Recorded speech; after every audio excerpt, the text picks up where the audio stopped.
was nice.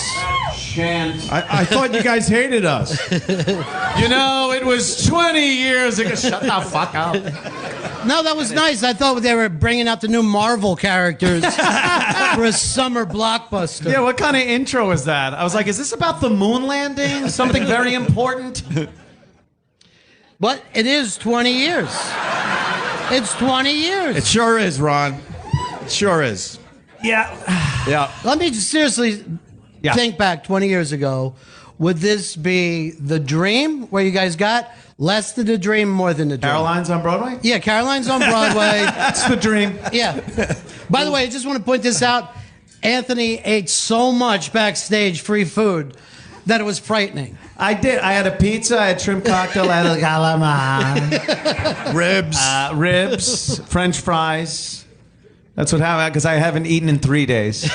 I was on a bender. It was the John Candy buffet he had. It really was nice. My God. The commemorative Caroline's John Candy buffet, yes.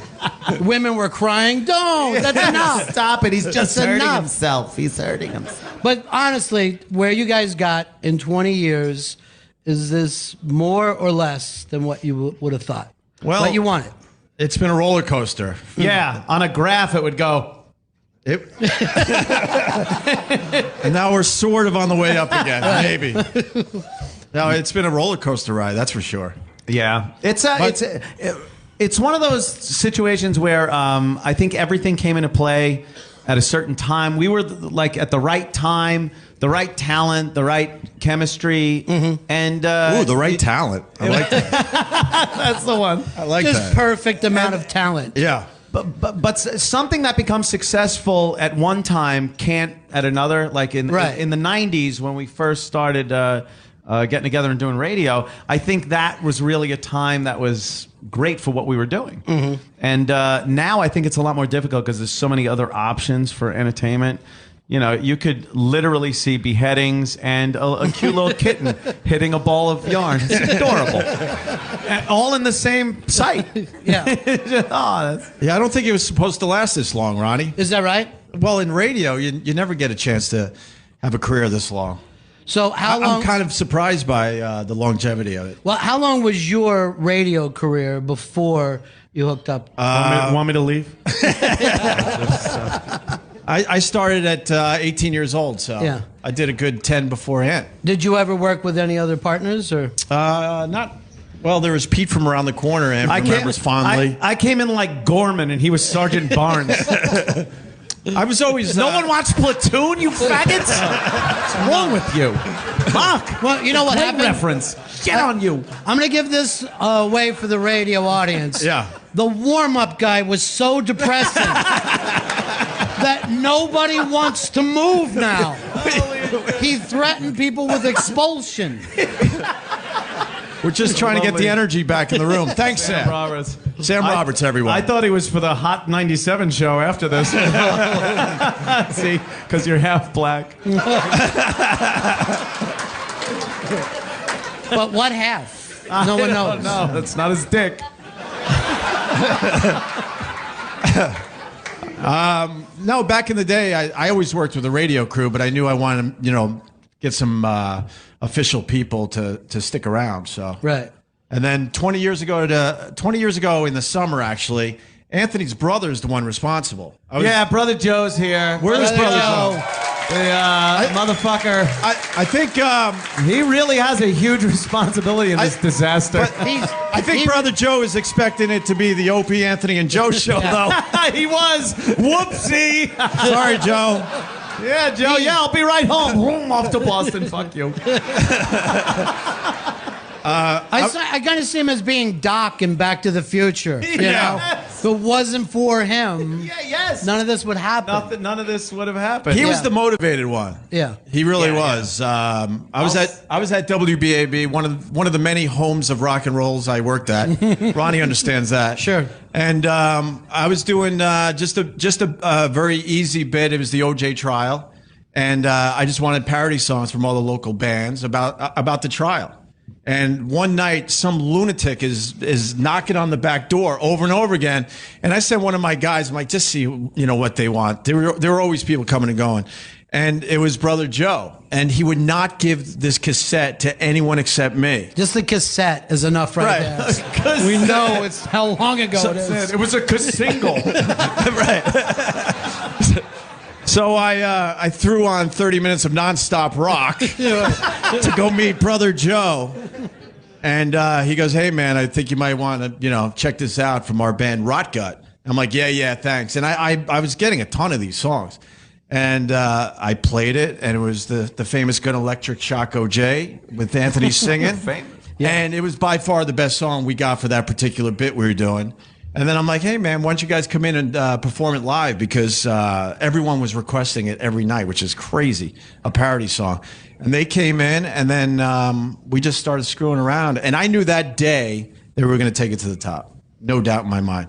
And I walked around BAB the next day with this cassette of our first show together, playing it for people at BAB, and honestly, no one cared. Yeah, right. But I heard it. I heard that we had some incredible chemistry, and I knew that we could do something with it. And this is something that you had been really looking for since you were a kid. Absolutely, yeah. And when it happened, what was it that made you know this is different? It was just we were finishing each other's thoughts, and Seriously. Gay marriage, ladies and gentlemen. It's New York City. Come on, New York. Bring it to New York. Come on, girls. Yeah. You know what? I kind of deserved that. You're right. I did. I forgot where we were. Fuck. I thought it was Barbara Walters. I knew nothing about the business, so Right. I was just like, "Oh, this is great. I'll get to do radio, and within a month, you're making millions of dollars. It's Right. fantastic." Like, I was under the impression, seriously, Opie was at WBAB, a Long Island radio station, doing the 7 to midnight shift, playing 90% music, Right. popping in when he could, and I was convinced he had to be a millionaire. This guy had to. So he invites me over after we had, done the show a few times. Invites me over to his house. He's like, "Oh, I got a place in Northport, which is a very nice place in Long Island." So I'm like, "This is good. It's gonna be like pulling up to Billy Joel's house." and I drive up and look, and I'm looking at the address again and looking at the house. It's this shithole. And he had half the shithole, the top of the shithole. That's true.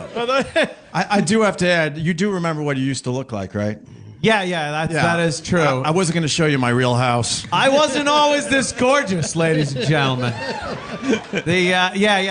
That's true. It was a kind of a serial killer mullet thing going on. But and then we went in there, and I couldn't imagine the fact that you actually did radio but weren't rich. And that he would talk about his program director and his GM and stuff and be like, "This fucking asshole won't let me do this." And I'm like, why is he? This wasn't today, by the way. This is years ago. And I'd be like, how can you complain about this? Is fantastic. What a job. I'm in a fucking 130-degree attic every day cutting sheet metal. And he's pissed because the fucking weenie that runs the place won't let him fucking play a bit. What are you going to do?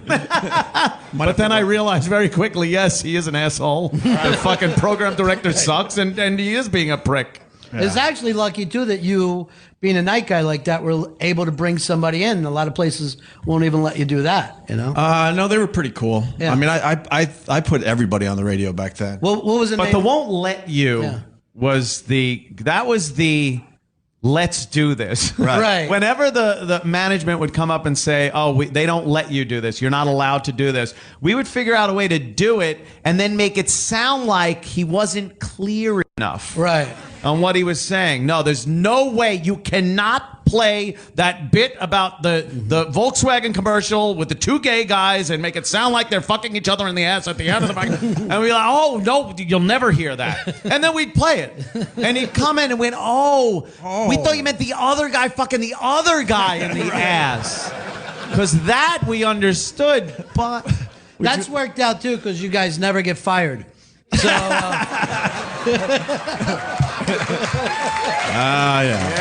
Yeah, applaud pain and suffering, firing. By the way, what was the name of that show that you guys were doing then? What do you mean? The first show that you did together? Well, it was still my solo show, so it was just the nighttime attitude. Seriously. I love it.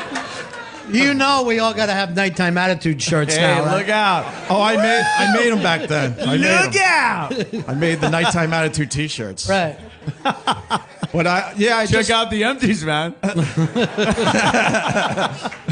So no, I mean, then Ant started coming in once a week, and I just knew, and then I presented it to BAB, like, look, you know, I want to hire this guy, and I want to move up. I was pretty cocky about it. I'm like, I don't want to stay in nights. I want afternoons or morning. But they were set in their ways. They had guys that basically were there forever, and so I knew I had to start shopping our tapes around. And I took him to IHOP because I was making so much Great money. IHOP meeting. And I Were you still in all during all this? I Oh was my like, God. This is International.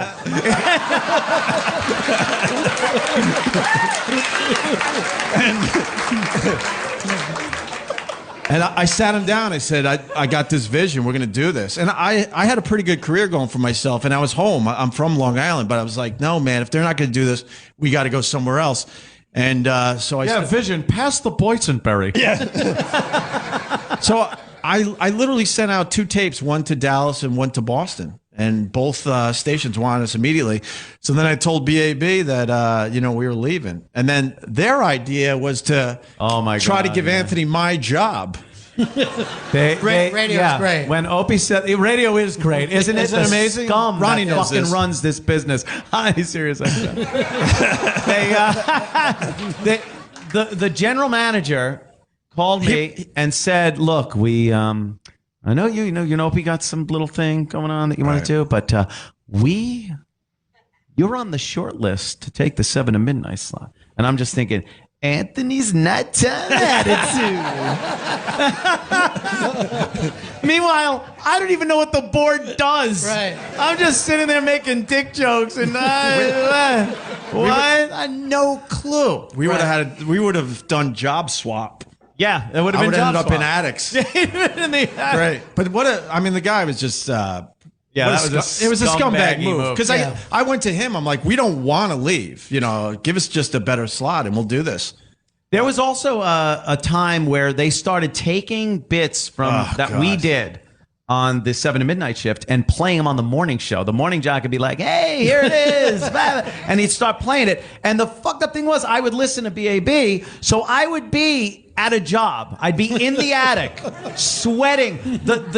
By the way, the nails that nail in your shingles, they come right through the plywood in the attic. So when you have to get in a space this big, the nails go through your head.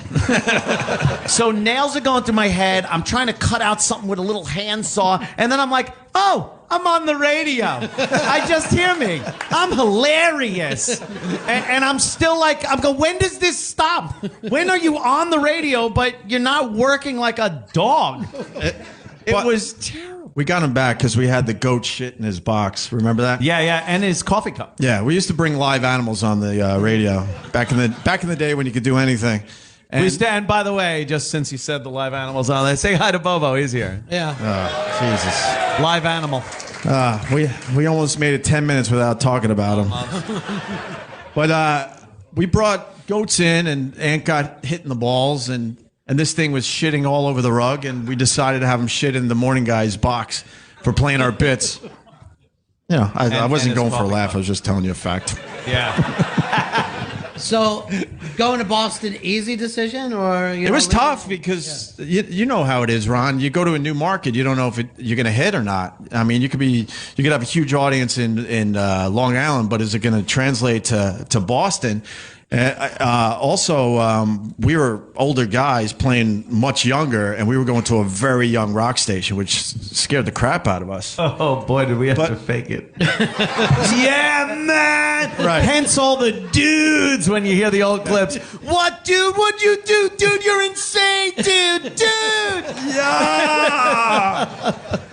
So I was frightened because we were playing, Jethro Tull and Leonard Skinner. Next thing you know, we're going up to Boston to play Nirvana early on, Alice in Chains and Metallica, and our audience was like 12 to 22. We would be like, all right, commercials coming. Let's take some calls and try to get something for the show. And it would always be like, play some Korn. This kid's 12. I'm like, Anthony, maybe the Reagan impression's not going to work. Yeah, up maybe here. that's not watching. Well, Mr. Gorbachev, tear down the... Play some fucking butt trumpet. Oh, God. We got to tell Ron about the move real fast, though. So we decide we're going to go to Boston, and we don't have money. I was doing okay, and so we decided to rent a U-Haul and share the U-Haul. Oh, shit. So he pulls up to my, crappy place that he, told everyone about. And he left me like 2 feet in the U-Haul after telling me that there was plenty of room for my stuff. You know why? Opie told me, dude, I just need 2 feet on the back of the U-Haul. I got nothing, dude. It's cool.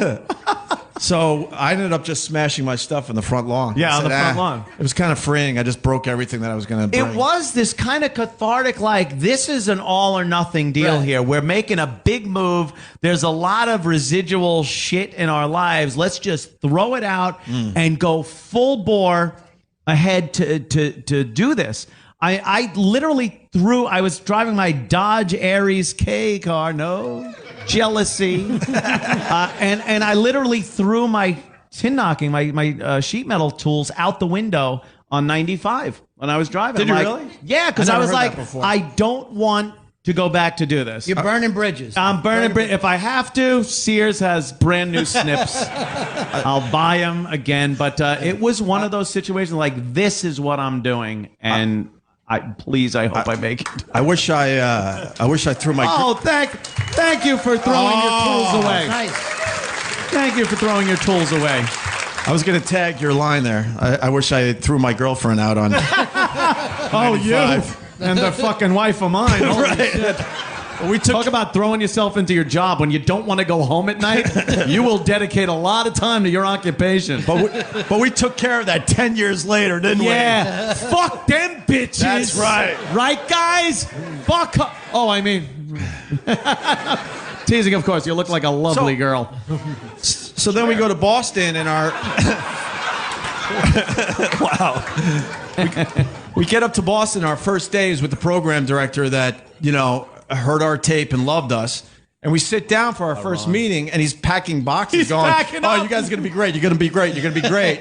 And he's leaving for New York to go to Q104. 104, right? He hired us and immediately left. And in radio, that's a really bad thing, because when they bring a new program director in, they want all their new people. Sure.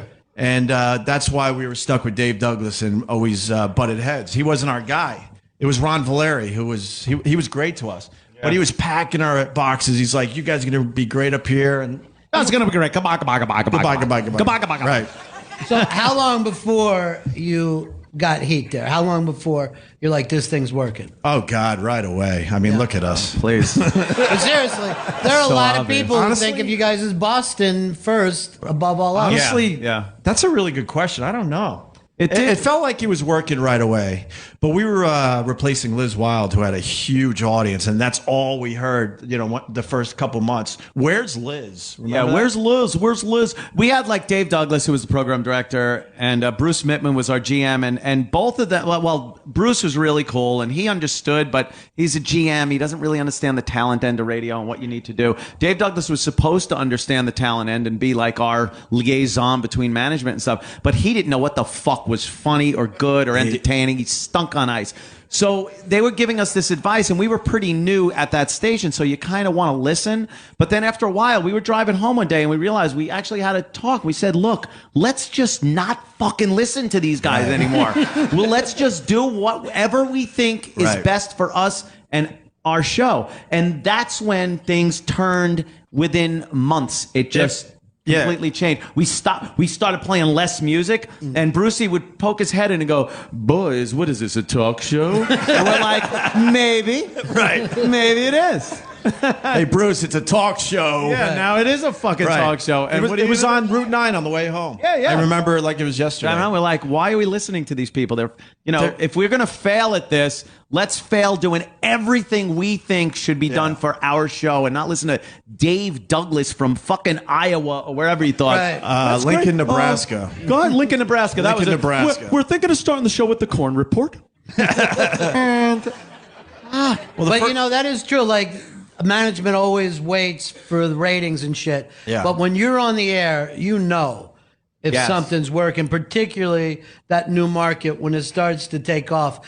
There's very few feelings that you can have. It's such a weird thing too. When you're in front of a live audience, you can instantly know when something's working. But even on the air, you're talking into a mic, you're talking to people you obviously don't even see, but you know, right? Like as you're going back and forth and hitting on a subject, you know if it's working or not, without even getting that instant reaction from people. Sure. So yeah, when we were listening to the PD and we're holding back, we're not throwing shit out there that we knew it. So we knew we just had to get out there and really fucking tear it up. Exactly. Oh boy, did we. Yeah. Right. Got our asses thrown right the fuck out of Boston. They escorted us to the Connecticut state line and asked that we not return. You bring up the famous April Fools. Sure. Famous April Fools. Well, I mean, we've hinted at it for many years, but we purposely try to get fired. Is that I right? think most people know that now. Yeah. Yeah, we might couldn't- as well We say did it everything now. we could up there. We wanted more again. I went to Bruce Mibb and I'm like, look, obviously we're kicking ass. I think we were the first radio show that was beating BCN up there, and that was just unheard of because AF had a horrible signal in the Boston Metro, and we were still able to beat them. I mean, we were killing it, and we were making still no money. They gave us a few cute raises. The That one was at the adorable. Chinese restaurant. We went to a Chinese buffet, and Bruce Mittman, it was during renegotiation, and we didn't have an agent or anything. We're like, we could handle this. And Bruce Mittman, I guess he saw it in a movie. He slid a piece of paper upside down over to me. And I'm like, I know what I'm supposed to do. I saw the movie. And I looked and I just started cracking up laughing. It was not a fraction of what me and Opie during the drive to the Chinese place thought we should have been getting. So I'm like, what the fuck is this? We honestly thought they were going to offer us like twice as much. And it was great to see Anthony have some balls because back then... Balls, it was a sense of humor at that point. That was the funniest joke ever. I'm like, yeah, what happened? A couple back of then I zeros took a fell off lot of of the this. lead on that stuff. But Right. Anthony, when he laughed, I'm like, yes, awesome. Well, Opie had been in the business for so long that he knew the business, at least up to that point. I had no clue. So anything that wasn't tin knocking in an attic, I thought was fantastic. So whenever the boss would give us shit, I'd be like, okay, I'm sorry. Whatever it takes to stay doing this.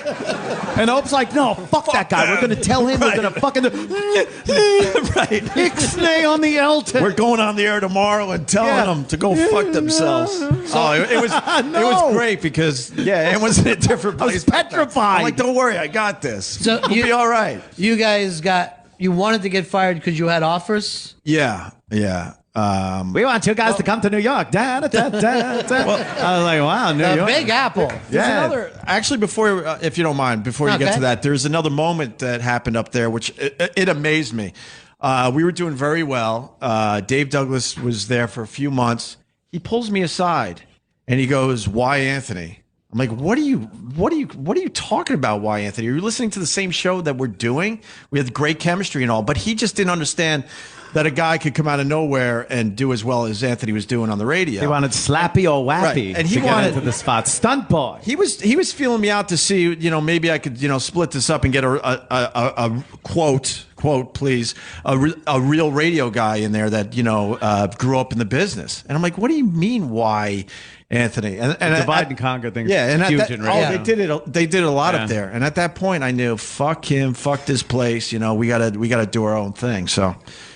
Yeah, well, that's the thing, that when you bring somebody who's not trained in broadcasting, they don't know the rules already. Right. So you got all kinds of shit wide open Yeah. to you. Yeah. And management doesn't know what to do with them. Right. It's like, oh, he doesn't know the rules. Well- I tell him this. He goes off in a whole nother direction. Yeah. Radio was so awful that a lot of times, this is true, and it's happened. Somebody will say, I got an idea for your show, and you're like, oh, that sounds great. And then you found out that PD stole it from San Francisco course. or Chicago, and all of a sudden you're doing a fucking bit that isn't yours. And Right. you're like, Yeah, never yeah. again Embarrassing. will I believe you. Yep. They're awful that way. So you guys wanted out of Boston, even though you're very, very popular. We didn't really want out. We just knew we had no choice. Once again, it was like the BAB thing all Right. over again. I mean, management, these radio stations, they just don't see the vision. To this day, it amazes me. Some of the same stuff is happening at Sirius XM. But we'll leave that for another time. They had a morning show. They had a morning show that was locked into morning. Hold on, I just found out we're off the air right now. Oh no! What, I don't know what just happened. Did they pull the Technical plug? problem. Did they pull the plug?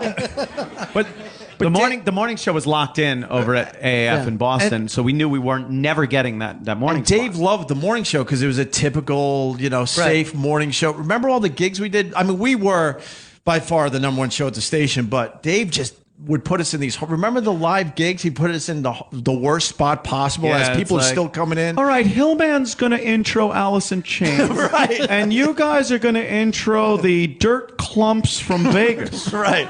Like, what? What happened? Oh, it was just unbelievable. We want intro. But, so, I mean, we did everything we could there. I went to Bruce, said we want more. At that point, we felt like we should be syndicated. We wanted to be heard in New York again because we're from New York, and we already did pretty well down there at BAB. And but we're talking 2 years into the career now? Yeah. Three. Yeah. 3. Yeah, I mean, we did 3 years up there, a little more.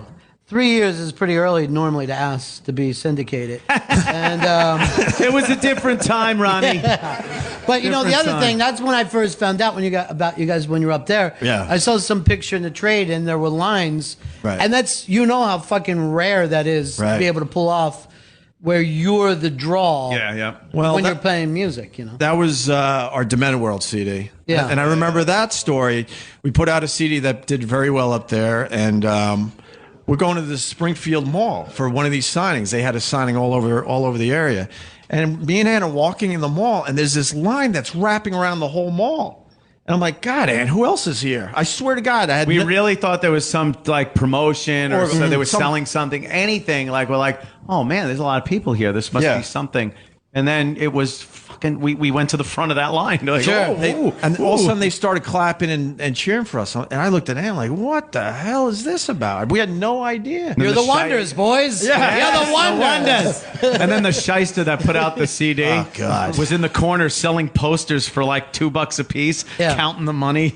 Like to himself, and like, how much do we get of that? Yeah, don't worry about it. It'll all come out in the wash. God. Oh, the friggin' pieces of shit we had to deal with. God. We still do. Sam Roberts, everybody. He was trying to. E-Rock's laughing because I didn't say E-Rock. Enjoy yourself, but not too much. Sam Roberts doing the warm up. So. Yeah. So you set out to get fired by a really amusing idea of an April Fool's joke. Well, saying a man was dead. Hey, the mayor of Boston's dead. Well, we know it was wrong now, Ron. The mayor's dead. Huh?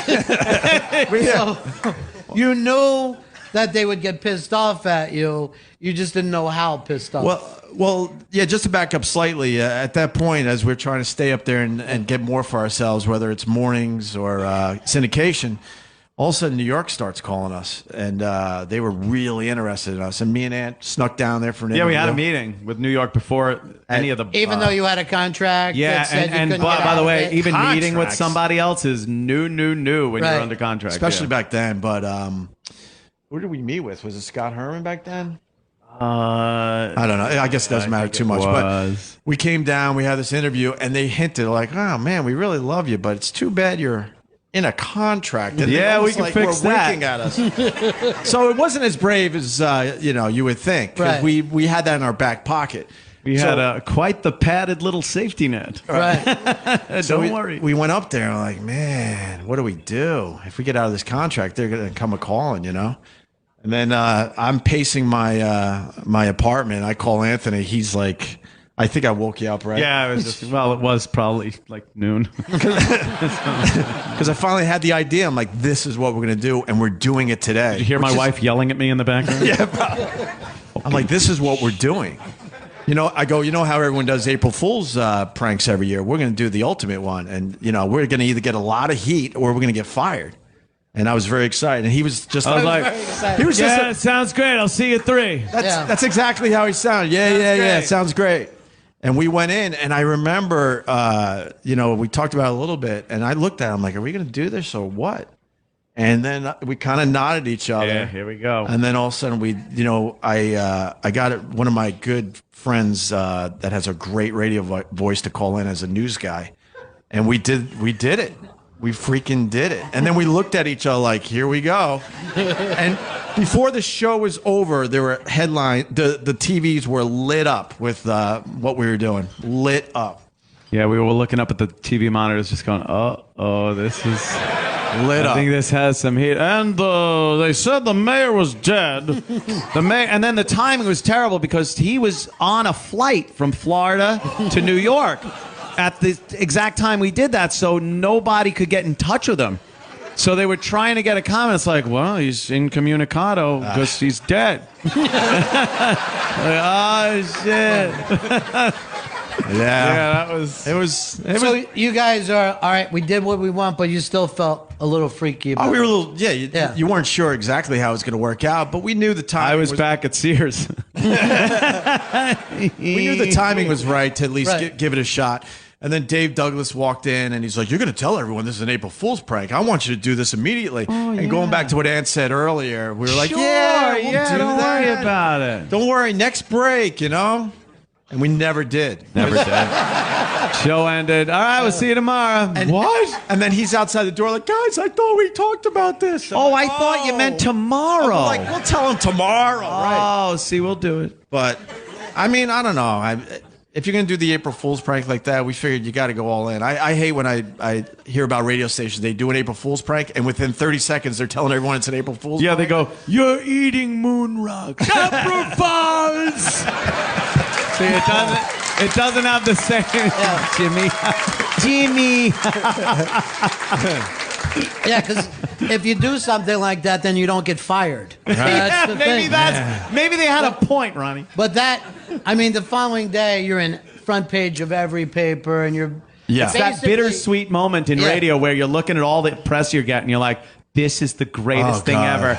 Am I going to get fired, though? It's that teeter-totter. You're like, oh, boy, how far is it going to go one way? Because we'd been in trouble at AAF before, but management was like, all right, look, we got to reprimand you in the press and stuff, and then behind the scenes, hey, great job, you know? We'll suspend you for a week. Here's your pay. You're suspended. But this one was different. This one was, because management... above management got into it. Like corporate people started showing up. We need to, we're going to look into everyone that knew about this so we could. And this is a woman that came and she was dressed in that Hillary Clinton clothes that it takes away every bit of femininity. And she's like, we're going to get this settled, get you right back on the air as quick as we can. I'm like, oh, shit, we are so fucked. We are never getting back on the air again. Her name was Susan McDonald for the people that care out there. You know her, Ronnie? You ever deal with her? But,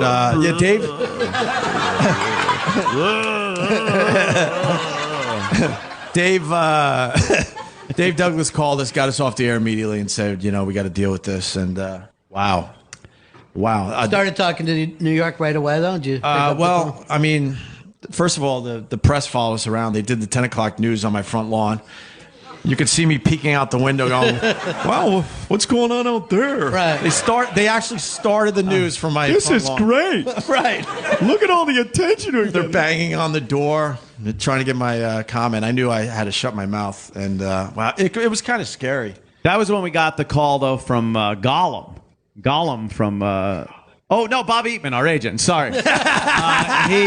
He thought he would take the opportunity to call us and start kind of negotiating a deal with New York and stuff. Because we obviously, the old piece of paper slide wasn't working very well. And then that was the NEW move. Now, coming to... There were a few bumps in the road there, too, because then we're like, all right, look, we don't have a contract anymore. And they're like, well, great. You realize what you just did? We're not sure. Goods. They weren't sure if they wanted to touch us at that point. And then we had to fly down to Washington to meet, what's his name there?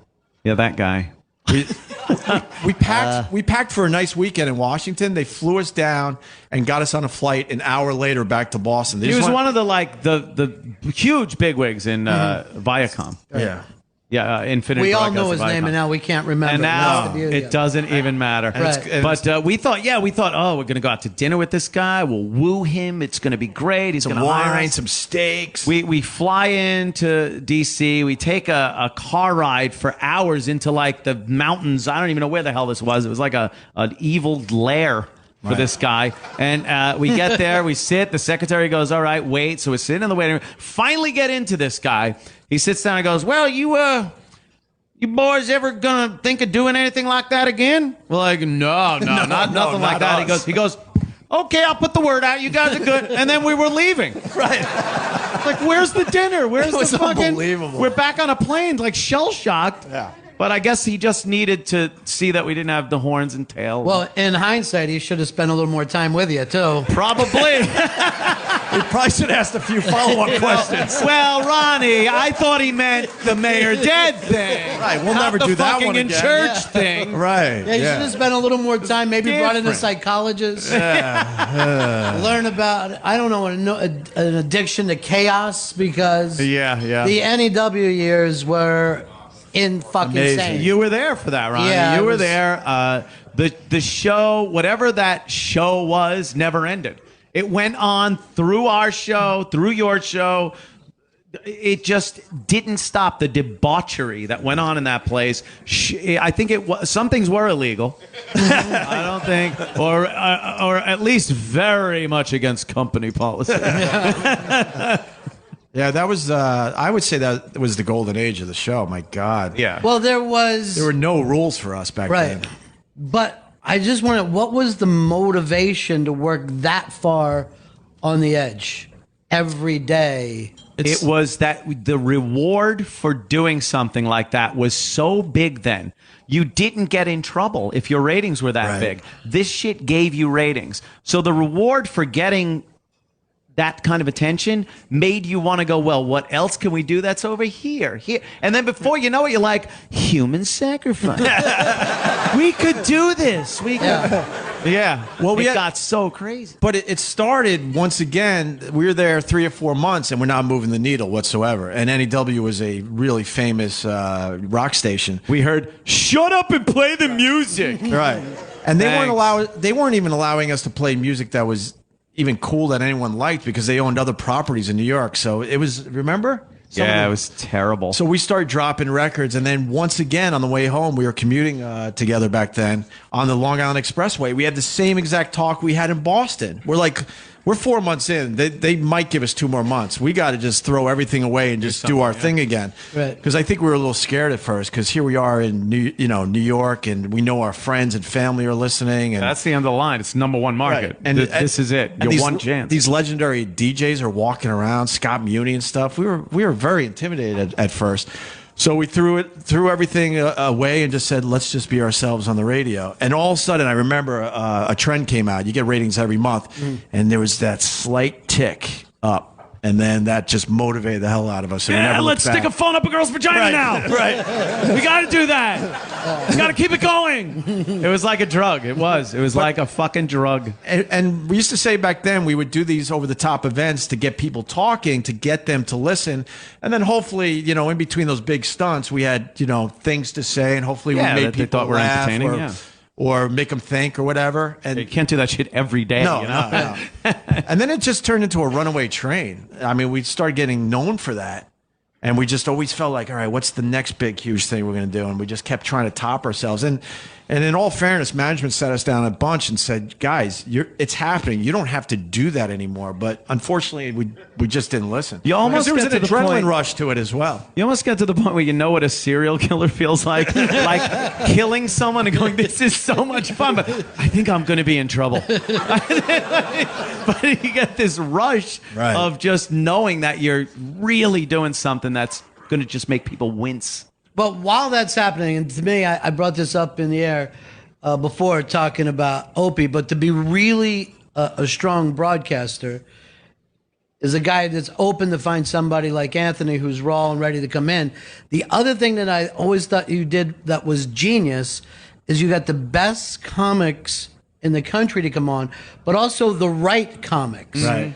I mean, the comics that you ran through that show are basically running comedy today. I have something to say about that. We hated comedians on the radio before. Is that right? Yeah. For real. I mean, they would bring guys on our show in Boston. We didn't have a choice for a while there. And they all would come in and do their shtick, and me and Ant would look at each other like, if you're a funny guy, why can't you just be funny? Just hang with out us? and talk, yeah. Right. And you could tell they're going into their bits, and we're like, yuck. And then when we came to New York, same thing was happening. We just didn't we didn't want them, you know, and we finally were pretty much saying no, we're not going to do the comedy thing, which is a comedian thing, which is tough in New York, and that obviously leads to Jim Norton, who yeah. We should probably bring Jimmy. I personally give him all the credit because before that our eyes were closed. We're like, we're not doing this, and except for a few guys like Brian Regan and Andrew Dice Clay, because Dice heard that we were doing an amazing Dice impression, Anthony's impression, obviously, and Club Soda Kenny heard it. And it had Dice call in like, you got to hear this guy doing you. And then Dice was the one that said, you got to talk to my opener. He's nuts. And we had Jim Norton on the phone one day, and he was talking about a girl shitting on him right out of the box. Yeah. And he shit out of her box? And we've Ew. And we've talked about this one over the years too. He didn't have the greatest 5 minutes on our the first time he called the show, but there was something there. And I'm like, man, we got to get this guy in. Oh, his eyes are darting back and forth and blinking. We're like, this guy's perfect. Let's not waste any more time. Everybody, Jimmy! oh, Jim Norton.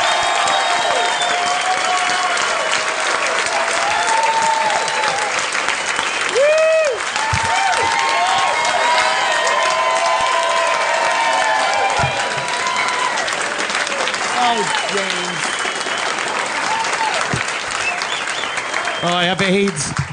What's that? Now I have AIDS. Again. That was very kind, by the way. I bombed horribly on the show. That was nice of you to say. That was terrible. And she tinkled on me. Nothing. Jimmy, what about for you? Were you thinking about radio at all before you? No, never. Came never. in? No, not at all. I mean, it was these guys brought me in. I had never had any inclination to do it. And Opie told me, like, you keep coming in, man. You're funny, and we'll get you paid. And everything he said that they were going to do, he did. And I was like, who's the snowman in your life? Exactly. Why does he blink a lot? Does he watch surf? Did you feel that at all, or were you fine? No, not at all. Yeah. We were so set and like on that friggin' rocket that was the show that I didn't care who the fuck he brought back onto the show at that point. And that was the warmth I walked into. Jim Norton. I don't give a fuck who we bring onto it. But was it just Opie, just your thing, or did you and Ant sit down and talk about it? I don't know. We weren't really talking much back then. Is that right? I mean, it's obvious to a lot of people. We've had our ups and downs and stuff, but there was That was a weird time where I had just told my wife to go fuck herself, and his girlfriend at the time and my ex-wife were still very good friends. It so was- it put us in the weirdest fucking position, Right. Where he's getting shit in his ear from his girlfriend about my wife, and I'm telling him about the wife, was- and no one wanted to hear. No one gives a shit. It was Terrible. Fuck that cunt. we. If I may quote Otto, cunt. I'm going to check here. Because you've hinted at this a couple of times. I don't think you're that fond of her, though. I think... It was a think you weird like it. kind of love, Ron. It was strange. But the bottom line, though, is if you look at 20 years, the times we've really butted heads Right. is pretty slim for 20 years. But it's also impossible not to, because yeah, exactly. to Of do course. radio, like you've all been on that car trip with your friends, imagine that it never ends. And It's you're just every day for 20 driving back years. and forth to Florida, Yeah, bitching at each other. I think part of it, me and Ant, there was a time, I mean, to be completely honest, we probably didn't talk off air for a year. We didn't even talk when the mics were off. And as I sit here many years later, I don't even know why anymore. It was just like probably the pressure of trying to keep... Ant does? I don't know. If he does, he can Who say it. said that? Is my ex-wife here? Cunt. You really don't know what it is, though. Nothing major. It's just like it was just... Our lives so changed when, or at least mine did right away when we got to New York, and then his started changing too. And we knew we had the radio show. Like that never went away. There Right. wasn't a part of like, wow, we can't do radio anymore. That was always a given. But our personal lives started changing, and we weren't doing all the other things we did. You know, it was me, him, his girlfriend, and my wife. We'd go out to dinner. We'd go on vacations. It was fucking like, you know, we were always together. And then all of a sudden, you know, she had to go. And it mixed the whole thing up. And then my girlfriend was thinking, oh, you're going to do just the same thing, Anthony. Well, you should have told her that isn't going to happen. Oh. We missed out on so much pussy we could have. Oh, if we knew we were going to ditch both of them, we'd have been fucking back in 95. But it was a perfect time to bring Jimmy on. That's the only reason I'm bringing this up. It was sort of a way to kind of buffer, yeah. Kind of a. I mean, Like adopting a child where the marriage is going bad. Yeah. This will help our marriage. Let's adopt this kid. I was writing letters to they're like two fathers, Grandma. fucking Barnes and Another Platoon reference, you fucking assholes. But Go watch it. the timing was right. The timing was right, though, between us not talking a lot back then and then knowing we wanted to bring someone else on just to kind of mix it up a little bit. And it worked out. Jimmy, you should talk about the first show. Do you remember Fran? Yeah, I was. Because that's when you killed it. With the and keyboard. we just knew it was going to work. She was I was, what was her name? Frantic Fran. And Dice brought me on. And I had a show at Rascals that night at like 8 o'clock in South Jersey. And I'm like, I came on, I said nothing for the first 2 hours. I was just scared. Best part of the show. Yeah, it really was. I laughed in the right places. Dice went, huh? And I was like, yes, sir. And then in the last hour, I just started, I think, to attack this older woman and mock her and make fun of her. And it was really funny, and she was such an easy target, and I took advantage of that, and I wound up being funny that day for the last hour because I said, are you going to leave a radio show to go do a fucking Jersey gig, you idiot? I just realized the bigger picture is to be on the radio. So if it had not been for that moment, I probably never would have come back. Yeah, so weird. a few of you on the message boards go, I wish you didn't come in.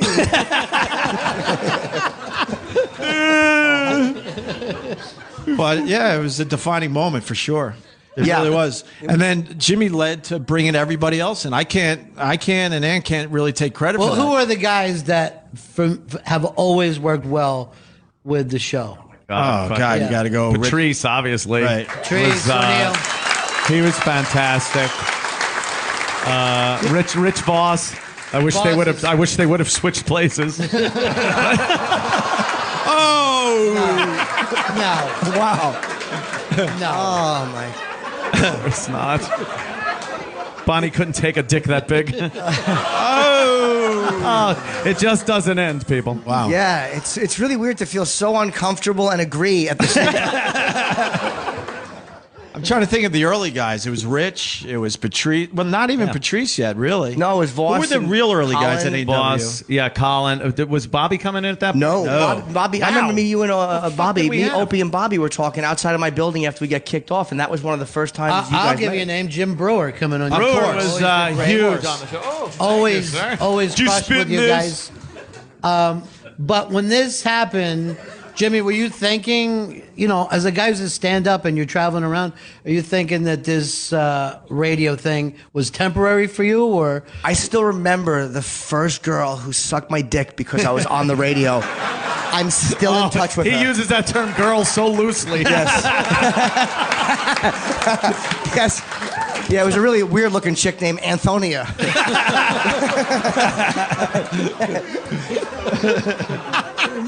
No, it was magic, man. I hate to say it's so corny, but I couldn't believe that I had some fans, like people that came out. And again, these guys stuck up for comedians. Like I did Rascals one time, and they're like, hey, if you bring in some extra people, we'll take care of you. And I fucking packed the place out, and they gave me $100 bonus, and they went on the air, and Opie was really hard fucking, we're not going to take care of you guys if you don't take care of our guys.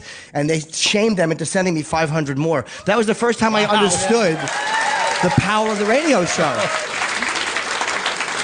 Did you ever get a piece of that? I didn't. No, I didn't get Skin flint. I didn't get my envelope.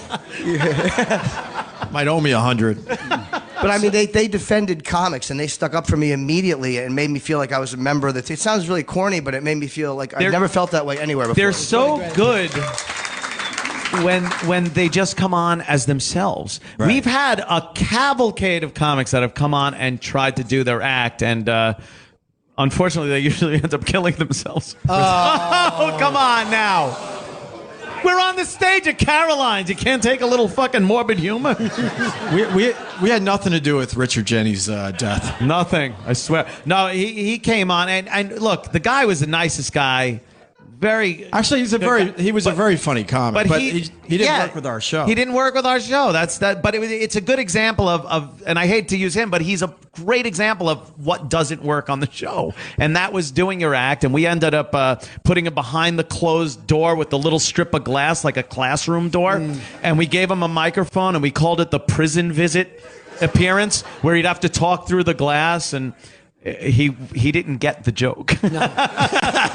Yeah. No. But Pauly Shore killed for us. He took. Well, here's another one. There's certain comedians that work, and a lot of it has to do with just being naturally funny more than clever or whatever. Right. Talk about any circumstance. Yeah. Just talk about your life and be able to jump in with a story, make it compelling and entertaining and funny. That's a comic to me. And once again, handle it, not go across the line, which takes us to Paul Mercurio. And oh boy, firing number 2. The famous Sex for Sam. Right.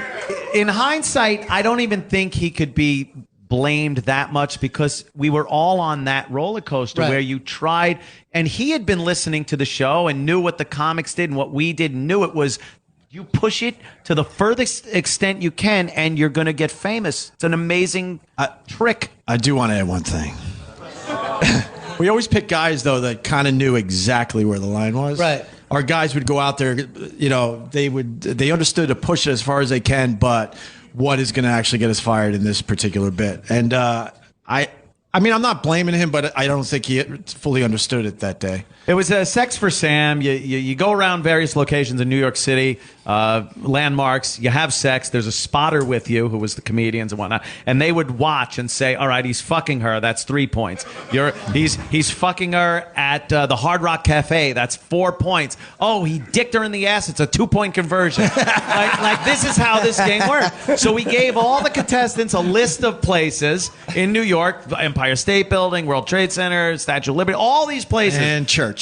And Opie was like, I added church at the last. He added church on the list, and it was behind just Ken so Stevens' back, by the way. It was just so we could read the list and go, church. That's crazy. Once again, that gets people talking. Right You're in your car going, what? This might happen at a church. But it's what Opie said. Also, we knew that the people we were sending out, they're not going to a church. There's plenty of places on the list. Macy's. Hey, go fucking Macy's. It's not a church. But the church on the list was outrageous enough, and we thought it would stop just by saying church on the list. I think it's kind of amazing that you guys think it's okay to fuck in a Macy's. Plenty of shit to wipe your dick on. I mean, it seems like there was quite a few places that twisted. you could get fired. Yes. We're just That's it. That's what I'm looking for. Really just now we can that's restart. Okay. Right. That is true. Man. I remember somebody in the studio going, "Don't go in the church. Don't go in the church. Stay away from the church." We always had an inkling whenever we were going to get fired or in big trouble for something that we knew it was coming. It wasn't so stupid that we were like, we didn't even see that. We knew, but it was that, let's take the chance. It's a gamble. I got to tell you, I saw Paul Mercurio, and they said he was at a church, and we all kind of looked at each other, and it was one of those moments again. Do you or what? Click. Hey, Paul, what's up? I'm at St. Pat's, and he's doing the 2-point conversion in the ass. Right. Like, what? But St. Pat's even. It could have been anything. The Scientology church. Right. You pick the holiest of holy Catholic churches. But it's another one of those moments. You just knew, man, this could be a problem. And we just, but it could be. But we just looked at each other and we call him Mr. Perceptive. Yeah. I don't know. It's When crazy. the show ended Obviously, that day, you're in no trouble yet. But did you think it was coming because of the church? Well, oh yeah. Yeah, we knew shit was coming. We knew what was. It was called the slow build. Right. If something got some news and you got a blurb somewhere, we knew it was going to get traction. And boy, could we have used a big news story that week. Nothing happened. It was a slow news day. Nothing except sex at St. Pat's Cathedral. But Paul Mercurio, there still was a chance to maybe get out of it because there was a guard there that day said, "Just get out of here." He didn't want to deal with it, obviously. Right. And Paul decided to grandstand a He little was bit. gonna, and he said, "Get out of here! Why? I won't get." He might have said, "Where's your God now?" And then so the police, so the guy calls the police, and they arrest the couple, and Paul is like, "Aren't you going to arrest me?" or something to that effect. Yeah, he kind of wanted to get And arrested. then he actually took a cab to the police station so he could get arrested. Arrest me. Some would say Paul Mercurio couldn't get arrested. And this town. I didn't think the show would get fired because I had never been through a firing. Had I been through one before, I never would have been stupid enough to okay that. But Yeah. I had never been fired before. In hindsight, you look because we all have like dump buttons in front of us, and you're able to dump out of whatever was just said, and 7 seconds back. But How like, long you before always this shit really hit the fan? think Immediately. Yeah, it was very quickly. Immediately. Yeah. Oh boy, did I that mean, roll. by 10 o'clock, CNN was all over it. I think it was CNN. Facts and St. Pat's Cathedral. And then Immediately. Bill O'Donohue, the head of the Catholic League, he got involved. And then Giuliani had something to say about it. Yeah. I don't know. But It I mean, was it was bad. also the culture radio back then, and we didn't see the signs, and we didn't see things were changing. Like Ant said earlier,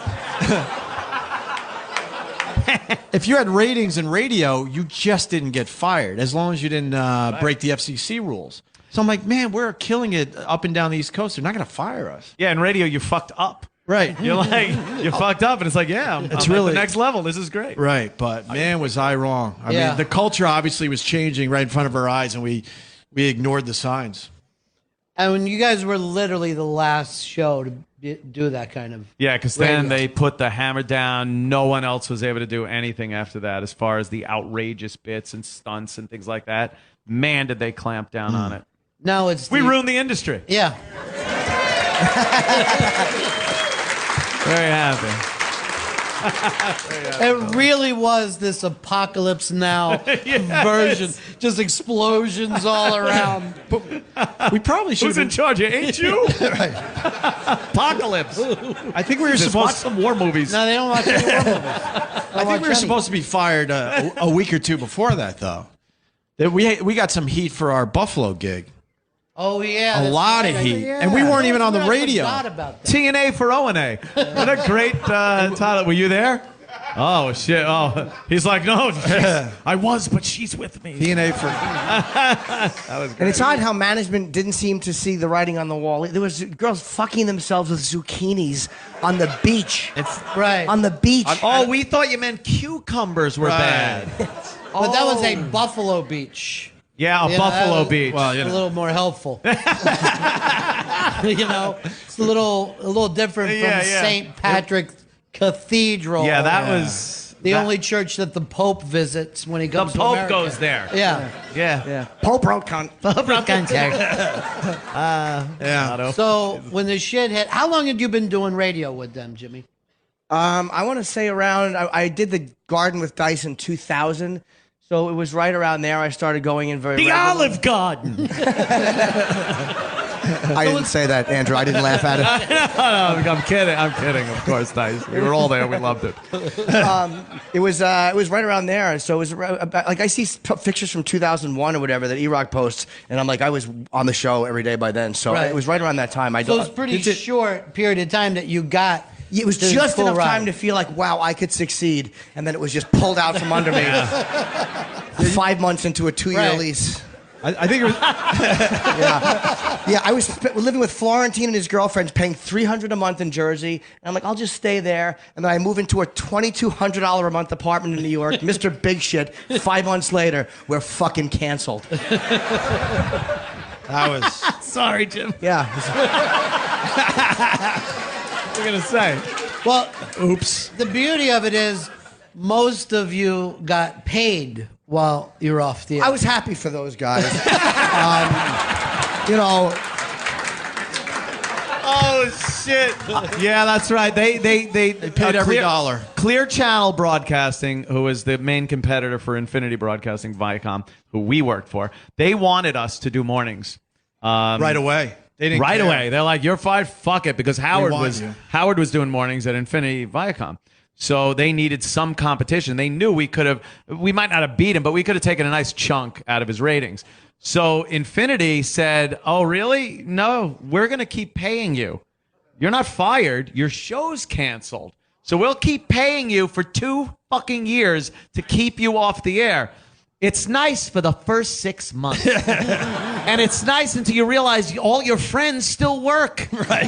And you're just sitting there watching TV or, going on a vacation alone. There's nothing to do." Well, he's rich, but has no friends. Shut up. Yeah, it's funny. My money had just doubled. They had doubled my salary. And the paperwork hadn't gone through yet. Oh, it was. Oh, did I get fucked good? They should have put me in St. Pat's. I took it in the ass really well. 2-point conversion. But the point being, I mean, we were ready to continue working, and we would have been paid, and You would have doing our gladly thing. jumped in Oh, and in a slapped second. the money that they owed. In a second. We actually went to negotiate with them to stop getting paid. Right. We wanted them to stop paying us Right. an insane amount of money to stop paying us just so we could work. We wanted to do radio. They wouldn't let us. Because once you got that thing, you're saying, "Oh, here's a bid I could do. Here's the news coming God. in." There's nothing You're more frustrating stuck. than being an off-the-air jock when you're looking at the news, you're looking at things that are happening, and you just... Me and Opie were doing the 2-man show on the Jesus phone. Christ. Dude, you see that story about the guy and his dick and the... Yeah, it was...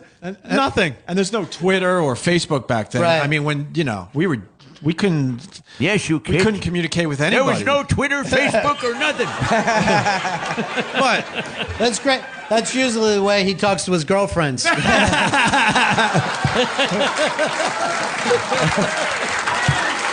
Yeah. yeah, How he loves that. Bust my balls about that all the time. I love it. Oh, I care. But that is true. Like now, you'd probably start podcasting or some shit. you'd be able to at least keep Yeah. in touch with everybody and rally the troops. How about you guys? Did you all say we're coming back no matter what? Wow. You're calling Jimmy. For Or a you while, didn't we know? weren't really sure, man. Yeah. I mean, It the was Clear one of the Channel most thing- depressing times. We got the call that we were fired. We were all 3 of us together. We were walking down Broadway, I think. By it the was. Starbucks. 67th in I Columbus. Exactly were in front of Starbucks. And Jimmy and tells that story. we got the call from Bob Eatman. No, Opie got the call, and he just goes, okay, they're canceling the show. Okay. Real calm, like that was common. And we're all sitting in the back and behind your house, and you're discussing it. You guys are talking about your options. And I'm just sitting there going, I have to pay rent.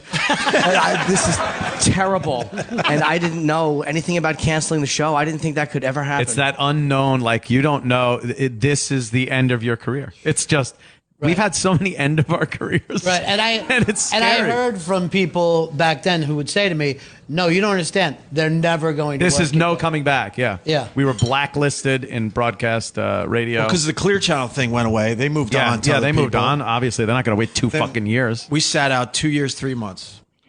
And then Yeah. satellite radio Right. came calling. Couldn't even. There was literally because there was nothing of the planet Earth anymore. No, we had to go into space. We needed space-borne hardware. Yes. To Did that filter feel our like a good hardness. option at the time, or did you feel like what? the No, hell it is sucked. this? Ron. It was so depressing to think because at that time especially, satellite, people were like, what? Right. What is that? We used to go, when we drive around, we look to try to see those shark fin antennas Yeah. on people's cars to see how many people had satellite. And we're like, oh, no. No one had it. I remember calling you going, I saw 10 today. And you're like, where were you? I'm like, rush hour traffic going into the Lincoln Tunnel. I saw 10 antennas. This could be viable. It was depressing, man, to Yeah. know where we were. And, now we're going to start from literally ground zero. We could say fuck to 3 people. yeah. This is great. Well, because then XM, hired us. And Hugh Pinero at the time, I got to say, he didn't really believe in the show. I don't even know why he hired us, because he came in and he basically told us our first meeting, I just want to let you know I don't like you guys at all. I don't like you. But I understand on what you show, do. But I hear you have an Right. audience. Oh, great. Yeah. Thanks. So he put us How do on. you fucking reacted to an asshole like that? Scumbag. You signed on the dotted line.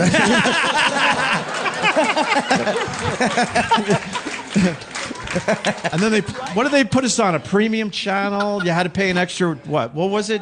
Oh, it $2 a was month. terrible. We were doing the numbers going. Yes. We might be talking to 5,000 people. We used to talk to millions. Yeah. I remember when Oh, it was 11,000. You gave me that number in Boston. You're like, well, it's up to 11,000 We now. pumped, we just pumped him started. up, Jim. Sorry. Yeah. Pumping up those numbers. Yeah, and then the whole dynamic of the show had to change because when you used to throw something out there, people would call in that just casually got your show and they'd be like, hey, you guys suck. We hate you. Fuck you. When you're getting people that are paying a premium price to listen, everyone has the same call. Dude, it's great. When you were at any dummy. They're all people that already listen. Yeah. So we liked the people that didn't know who we were. We could get new listeners that way. It was so hard to build an audience on satellite because you're preaching to the converted. Do you guys remember we did the tour of satellite before it started? We went to different markets just to promote that we were going to be on satellite radio, and it was like, oh, it's going to be a long road back, man, because it was people came out in like Philly and Boston, but a few other markets it was like fucking Just dead. small little crowds in a bar, and like it was really It was noticeable depressing. difference. For real, man. Really depressing. Man. And then weirdly enough, Thank you for listening still. These, Thank you. these are the converted here. Yeah. Right. But then you got a call back from terrestrial radio. Yeah, that was kind of cool. And then weirdly, XM said you could do both. Yeah, which that was really exhausting. strange. Oh my God, That was that whole The problem was that now regular radio wants us back because they realize, okay, they don't have devils, horns. They're gonna behave now. No, they really didn't have a choice. Howard Yeah, I left. guess. They brought Diamond David Lee Roth on to do morning. Boozy boozy bap diddy bap. Hey, let's do morning radio. Who's your bad booty bap? No one wanted. Like, broop, broop, broop, broop. No one wanted to listen to him. He brought and they- palm trees in. yeah. He actually he brought in palm trees. I for want the palm studio. trees and sand in the studio. I wish they all could be. All right, we get him out. Fuck out of here. Yeah. So they threw him out, and then like, what do we got? Opie and Anthony are free. The same company that fired us. How Yeah. crazy It's is that? amazing. Yeah. It's amazing. But then the two companies, once again, they were butting heads, and they both want to control the show, and it was kind of a disaster, to be honest with you. Yes, we had to go from the FM studio. They wouldn't even agree on one studio for us, so we had to suffer and go from K-Rock we studio. had to do the walkover. and in the middle of a show. In the middle of the show, I mean- we walked about 2 blocks Yes. up 57th Street. Regardless of the weather, there were times where it was like an Arctic vortex coming through, and we had to walk and try to hey, there's a cab. Yeah. Isn't that funny, people? There's a cab. There's nothing to talk about for 2 blocks. Hey, there's a cake. Oh, who would do that? Awkward. I'm glad they admitted it. Doc. How much time between stepping on the cake and the outrage? That had to be the longest amount of time. 7 years. 7 years. 7 years It of went building out. viral 7 years later. Everyone was cool with it at the time because they understood the relationship we had with Right. Andrew. We were taking whatever. We've talked about it, but we were taking care of the guy, every day. And Homeless guy, and yeah. we almost felt like he was part of our weird crew. We have a million We of could these type of stomp guys. on his cake, which But- was the only thing he had to eat. But it was just.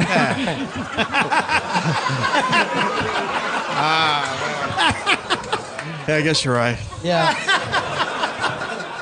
But that's how things have changed so much that people who now don't listen to you get clips of the show on the internet and can get pissed off. It happens to the comics all the time.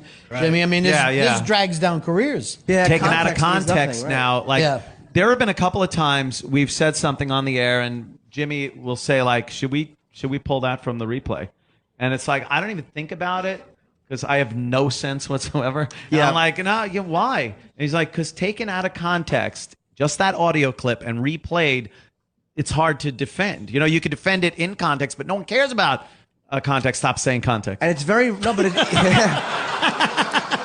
but contextually,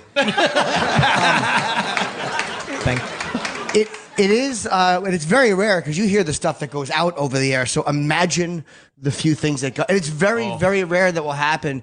But I'm like, I would rather you err on the side of caution with certain little catchphrases or certain things. And I'm like, again, taken as just a line. Nobody wants to hear it, and you don't have faith that anybody will defend. That's you a guy that's paying a lot more than $2,300 a month now.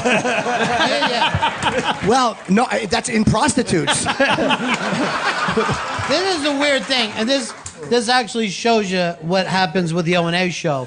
Who could believe that in any situation, Jim Norton is the conservative one? The voice of reason. Yeah. This doesn't happen anywhere. Jimmy's got a story to tell about that as well. So we sit out 2 years, 3 months. We're back on satellite radio. We almost got fired a month in. Yep. Right. Oh, And God, Jimmy yeah. was the one like, what the fuck are we doing? I remember we were at a diner after that show. And we're like, we got to make some drastic changes. We're going right back to where we were. Explain what you almost got fired for. It was the naked girls passed out It was the outside the naked building. girl. Oh, I thought it was Homeless Charlie. No, this was way before Homeless Charlie. We were back. Oh. We were back a month. It was around Thanksgiving of 04. And we still had the Jägermeister machine, and we still had the wiffle ball bat. Oh, jeez. Yeah, that's a recipe for a womb injury. The wiffle ball bat challenge was we had a wiffle ball bat in the studio, and any porn star girls or actress or just a waif off the street, we would take the wiffle ball bat, roll a condom over it, and see how far she could put it in her vagina. The fat end was the champ. And then we'd mark it with a Sharpie, and then the next girl that would come in, we'd replace it back in the glass case. Right. And the next girl that would come in, we'd say, and see who could take Anthony, the most. was this in a church or? Ron, don't be crude. Yeah. But it was the same condom over and over. Don't forget we had two categories. Right. The front and the back. We had So- girls. Yes. We had a back winner as well. Yeah. Yeah. So God we get forbid back. we forget. we I get didn't know back what to- that strange rubber thing that was rolled on the bat was. I had no idea. I thought it was a party balloon. I'm like, yay! What's this useful, useless, horrible, useful, Useful. But Jimmy knocked some sense into us. What did they are do? we doing? Because everyone was drunk. The girls were naked. I fucked one of them in Ron and Fez's office. You guys had an office. It's true. I don't even know if it was your office yet. It was that room that became your office. I fucked a girl in there, and then the other one was so drunk, they took her out half naked through the lobby onto 57th Street. Where she proceeded to puke into the street. Yes, she did. This solves it. For months, we looked for fish. We were just. What did the? Oh wait, I'm the fucked up one. Yeah, no. I just want to make sure I'm the bad guy. that's me now. Good. Yeah, so we had to get rid of the wiffle ball bat and the Jaeger machine. And the Jägermeister And that was- machine. Jägermeister, excuse me. So- and that was all Jim Norton. He's like, we got to stop. But, You guys here's just the sat thing. out over Here's the 2 thing. years. You almost should not be able to be fired from satellite radio. I know. Right. And how That's what many we times thought. did you come close? That's what Well, we thought. Homeless It's like- Charlie was a biggie. Yeah, we thought satellite radio, perfect medium to bring a homeless guy up and just ramble his shit. Like on regular terrestrial radio, you had to worry about what he was going to say, like shit, piss, fuck, cunt, cocksucker, motherfucker, tits wise. Right. But this way, it was like he could say all that and just go up. But what he was saying, even without cursing, was the bad thing. He wanted to fuck the first lady in the ass. He wanted to fuck the Queen of England. Mother Teresa was Condoleezza Rice. also getting fucked. Condoleezza Rice. Condoleezza Rice needed his dick. And it was all this, the way he was talking. And again, it gets picked up by the news, and they start running like, oh, he wants to rape the first lady. And this kind of shit is being put out on radio. And we're like, can we just do a my music God. show and play the 60s? Let's just play Windy. And then Reverend Al got involved. This is obscure. Reverend Al got involved. Yeah, and that scared And they the made a company. backroom deal. so to you get- know it was legit. Right. Yeah. That rat. Yeah. He came in with his briefcase holding it. Trying to collect evidence. Talking to the combination lock. I am outraged. Sorry. I have a California raisin head. And But that's the thing of out of context, where if you're listening to the show, you're hearing a homeless guy ramble on like we hear in New York every day. Yes. But if you read the news, it sounded like he did it. You know what I mean? Oh, Like yeah, of course. he actually did it. You are giving it credibility. You're the one that's Right. going, I need people to hear this. No, it's satellite radio is a perfect medium to hear the rambling insanity of a homeless person. Right. But they didn't get that. Again, well, no, Eric Logan got it because I think XM at the time definitely wanted us fired, definitely, and Eric Logan stepped in and said, "I'll control You these sat guys." out a month though. Yeah, That was another but not on sit regular out. radio. Regular radio was fine with the bit because it did happen on their airwaves. that was great because we just left early. Oh, it was wonderful. Walk over, schmuck over. I'm going home. Right. But I got to credit Elo. He was the one who stepped in and made sure they didn't fire us. And here's what regular radio. Someone said that someone at regular radio pushed that because it made it on Breitbart, and then this was when the Sirius XM merger was happening, and the thing was like, could this endanger the merger? And Right. that was why yeah, the once higher ups that- at XM started to And panic. board members talking, get rid of them. Threaten our deal. And homeless Charlie was a funny guy. He was just one of a funny Hilarious. human being. Fun who guy. was- He just wanted to rape the first lady. Exactly, And yes. He's Yes. a pisser. Yeah, a real hoot. Well, you're still doing mornings though over in terrestrial. What had changed while you guys were away? Because it seemed like a different world. They pretty much handcuffed us. We couldn't do anything we used to do. Yeah. And I remember we sat with Tom Chiasson. We're like, this is not going to work. We need a meeting with the lawyers. So he's like, okay. And we remember the meeting with the lawyers. And, thrill of my life, right? trying to convince them they got to loosen up and let us do some of these things. And then the whole meeting was about why we can't do any of this stuff anymore. And I knew we were pretty fucked at that. Early on, you would meet with lawyers, and sometimes they would say, okay, you need to do this to make this work. You need to do this, this, this, and then you could do this. And it got to the point where the lawyers were just saying, no, you can't do this. Right. Can we figure it? No, you just can't do this. And then when they handed out the pamphlet, words hurt. Words hurt.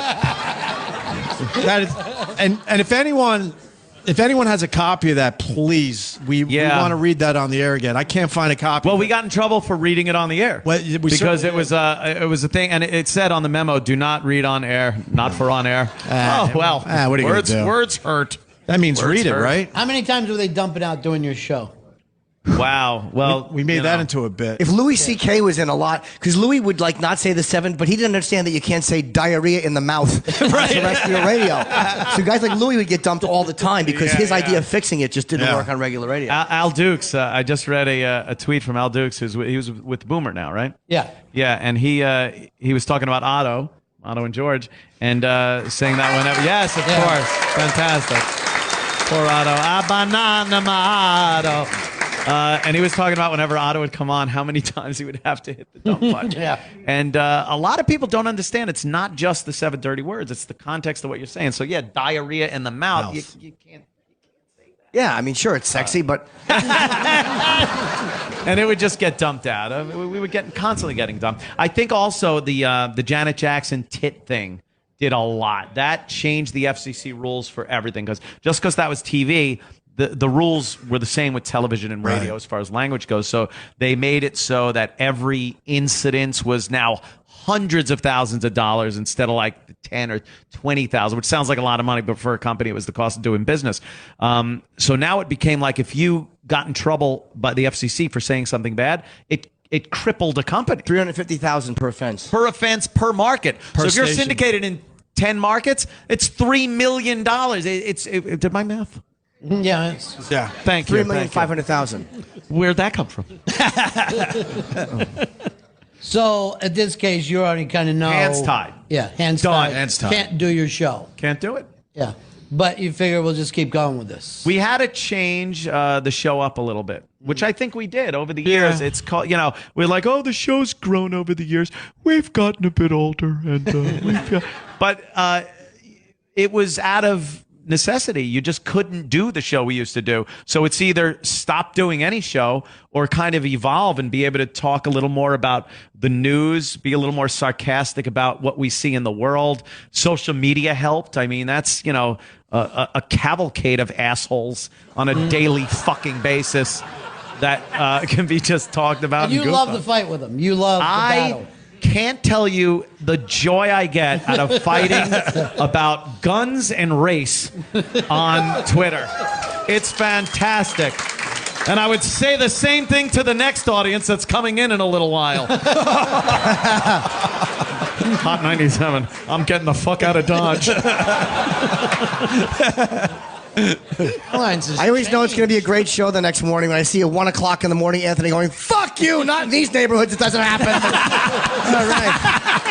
It's going to be a long show.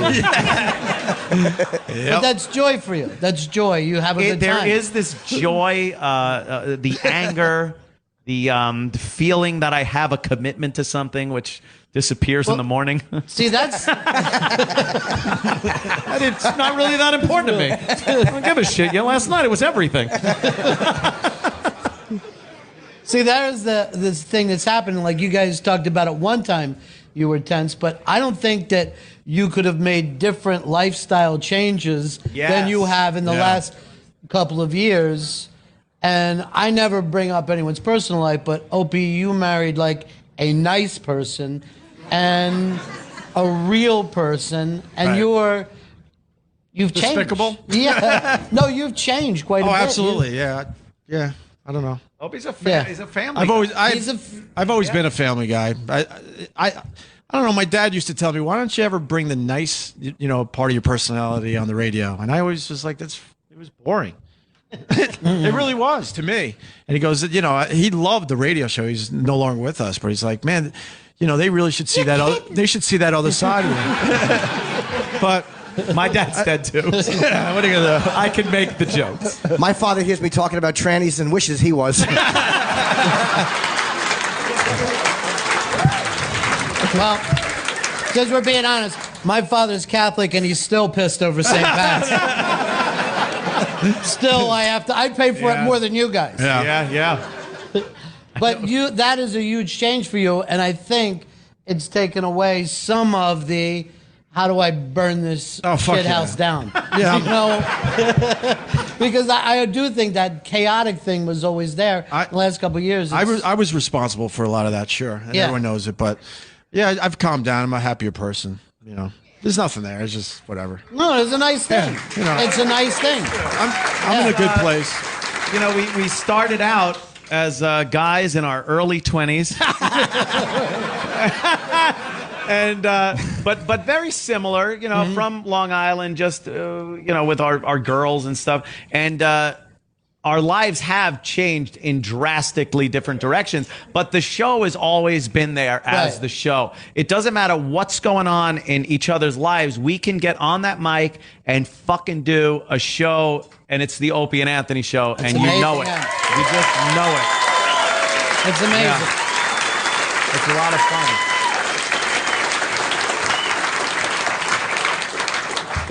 Just let me know when we have like a minute left in the broadcast. Well, okay. Oh, no. Secret. You got a poem? No. Yes. Faggot.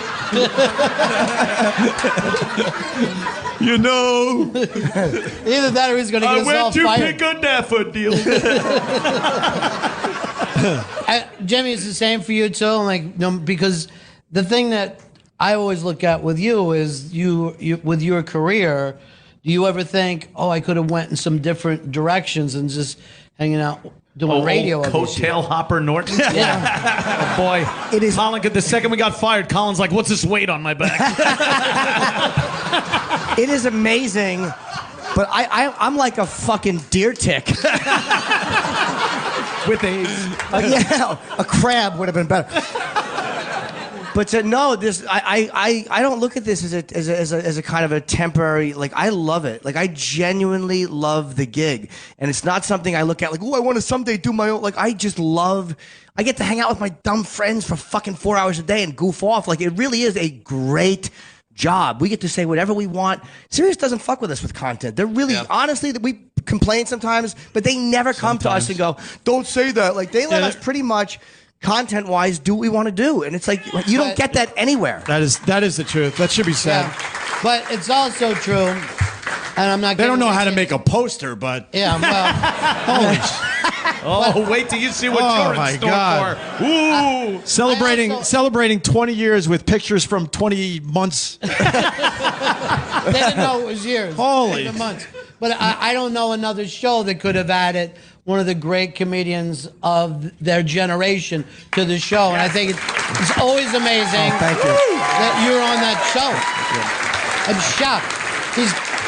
I'm shocked that a guy who does TV specials and Tonight shows and all late night programming and still will come in at 6 o'clock in the morning and do this without. I'm stunned. I've never seen, and it's like that Hollywood bullshit. I've never seen someone as dedicated to a show as Jimmy. He's there every time. And there are days where it could be like, oh, I'm taking the red eye in. If I was taking the red eye in and was getting in at 6 o'clock in the morning, I'd go home. I'd sleep. He's like, I'll be there at 6:30. Yeah.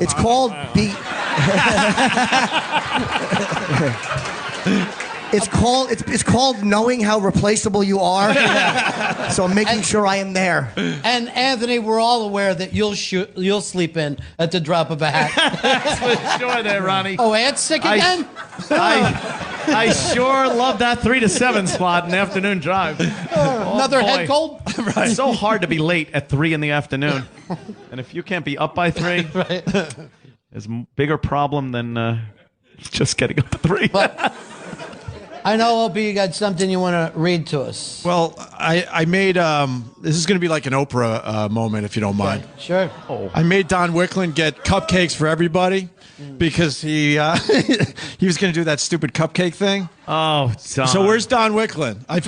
I made him go out and get 350 cupcakes. So.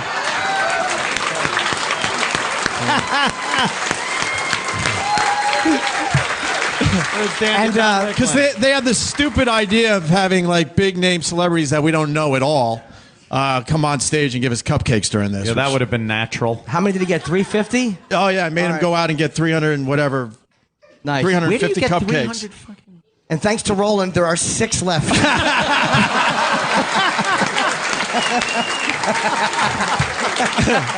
You know, Oh, am I going to pay for that joke? Oh, yeah. I just glanced out Huh? and saw, 'cause to me, if I think of you guys, I always think of Black Girl Douglas. There he is. Where's Earl? Stand up, Earl. Man, Black doesn't crack. Yeah. Earl looks exactly the same. It's scary. He's a time traveler. He really is. He's finally Black Girl from the future. Wow. He's wearing the exact same thing I saw him in last time I Oh saw my him. God, Earl, It's amazing. get a life. We should mention our staff. We're working with the best staff Available. Really? It pains me to say that, and obviously we've had some. Pains me. It really does, but Backhanded insult. we've had some great staff over the years, but right now we got a solid staff. Just want to mention like Club Soda Kenny and Sal, E-Rock, Oh, E-Rock. Sam, Roland, Troy, Travis. Who are we forgetting? Yes. What are we forgetting? Our interns, they both names start with A. Whatever. But they do a Interns, really nice all job right. for us. The They're doing a interns great that- job for Did us. you mention Sam Roberts? Yes. Yeah, Sam. Who? What a dynamo he is on stage, Yeah. huh? He was phenomenal. Yeah, it was a phenomenal opening. That really was. Come on, guys, clap. Where are the cupcakes, Don? Oh, they're outside. Oh, all right. They're outside. Great. The you-know-what's are probably eating them.